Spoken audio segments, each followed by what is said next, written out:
और बड़ी खबर है, अयोध्या दान चोरी केस में आज पेशी होनी है। इसी से जुड़ी बड़ी खबर, सभी 8 आरोपियों की कोर्ट में पेशी होनी है। वीडियो कॉन्फ्रेंसिंग के माध्यम से पेशी होगी। रिमांड पुलिस की टीम इन 8 आरोपियों की मांग सकती है। तो इस पूरे मामले को लेकर इन 8 आरोपियों को गिरफ्तार किया गया था। राम जन्मभूमि थाना पुलिस ने केस दर्ज किया था। एफआईआर में 8 का नाम था। गिरफ्तारी के बाद कोर्ट में पेश किया गया। कोर्ट ने 3 दिन की रिमांड पर भेजा था, जुडिशियल कस्टडी पर भेजा था दरअसल, जो कि आज खत्म हो रही है। तो 8 आरोपियों की आज पेशी होगी और इसके बाद आगे की रिमांड भी पुलिस की टीम मांग सकती है। पूछताछ क्योंकि इस पूरे मामले में अभी होनी है, तो रिमांड की मांग अब पुलिस करने जा रही है।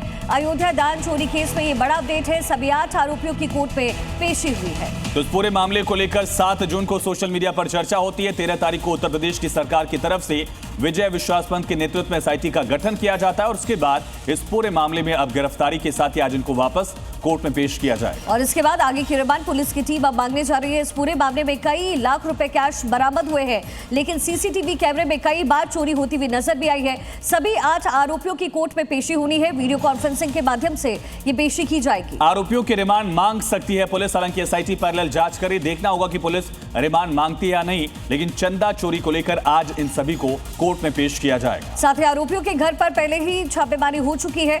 आरोपियों के घर पर जो अहम सुराग है वो हाथ लगे। 2 बैंक कर्मचारियों पर भी शक है, क्योंकि वो भी काउंटिंग के दौरान मौजूद होते थे। बैंक को इसका ठेका भी दिया गया था। ऐसे में हर एक एंगल से पुलिस इस समय जांच पड़ताल कर रही है। और इसी बीच एक और बड़ी खबर है, अयोध्या से बार एसोसिएशन ने बड़ा फैसला लिया। बार एसोसिएशन ने कहा है कि आरोपियों की पैरवी उनकी तरफ से नहीं होगी। बार एसोसिएशन की बैठक में ये बड़ा फैसला लिया गया है, यानी आरोपियों का केस बार एसोसिएशन से कोई भी नहीं लड़ने जा रहा है। तो फैजाबाद बार एसोसिएशन की तरफ से बड़ा ऐलान कर दिया गया कि 8 आरोपी जो चंदा चोरी के आरोपी हैं, इनका कोई भी वकील केस नहीं लड़ेगा।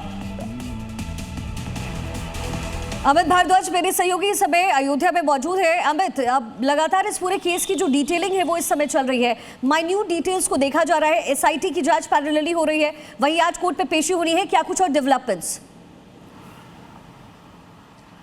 देखिए, सबसे बड़ी बात जो निकल के आ रही है, जो आरोपी है उनके ऊपर पहले बैंक ने जो, क्योंकि सैलरी बैंक देता था और उनकी ड्यूटी जो है ये बैंक के ही कर्मी थे, और लेकिन ट्रस्ट इनको चलाता था प्रॉपरली तरीके से।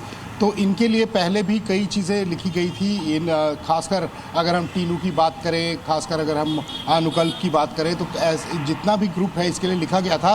और बैंक बड़ा खुश नहीं था इससे।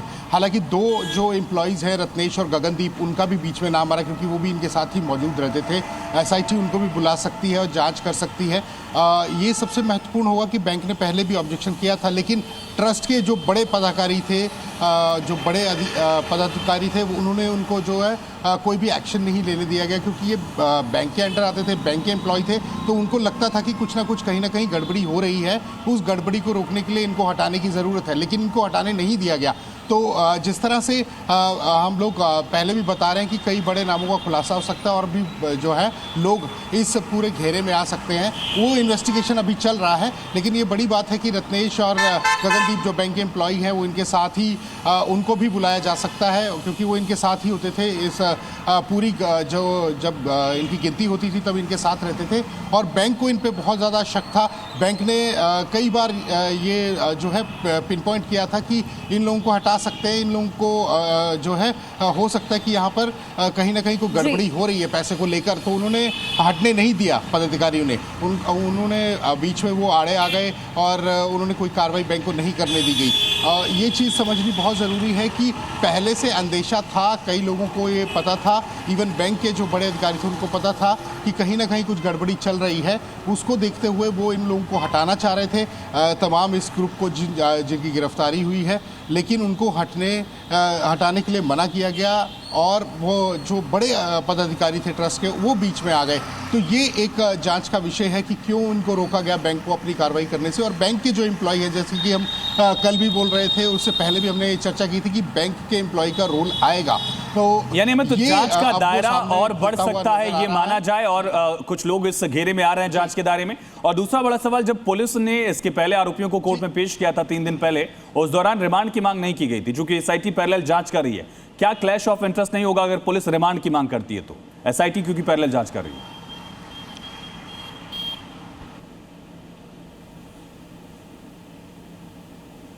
अमित, आपकी आवाज नहीं आ रही हमारे पास।